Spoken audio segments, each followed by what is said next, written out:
উভয় ক্যামেরাতেই 4K 30 fps ও 60 fps এ video record করতে পারবে।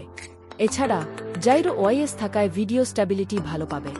পারফরম্যান্স ফোনটিতে ব্যবহার করা হয়েছে মিডিয়াটেক ডাইমেনসিটি 8350 চিপসেট, যা 4 ন্যানোমিটার আর্কিটেকচারের উপর তৈরি। প্রসেসরের clock speed up to 3.35 gigahertz, ফলে মাল্টিটাস্কিং ও হাই গ্রাফিক্স গেমিং অনায়াসে করতে পারবে। তবে হাই সেটিংসে লং টাইম গেমিং করলে হালকা ল্যাগ বা থ্রোটলিং ইস্যু দেখা যেতে পারে। ফোনটি colour OS 15 based on Android 15 A run করে এবং এতে 3 ইয়ার মেজর আপডেট ও সিকিউরিটি আপডেট দেওয়া হবে। ব্যাটারি ও চার্জিং ফোনটিতে রয়েছে 5600 mAh ব্যাটারি, যা লং টাইম ব্যাকআপ দেবে। বক্সে 80 ওয়াটের ফাস্ট চার্জার পাবেন, যা দ্রুত চার্জিং নিশ্চিত করবে। ভ্যারিয়েন্টস ও প্রাইস: ফোনটি 3 কালার ভ্যারিয়েন্ট ও 5 রোম ভ্যারিয়েন্টে আসবে। 12 জিবি RAM ও 256 জিবি রোম ভ্যারিয়েন্টের দাম হতে পারে 45 থেকে 50,000 টাকার মধ্যে।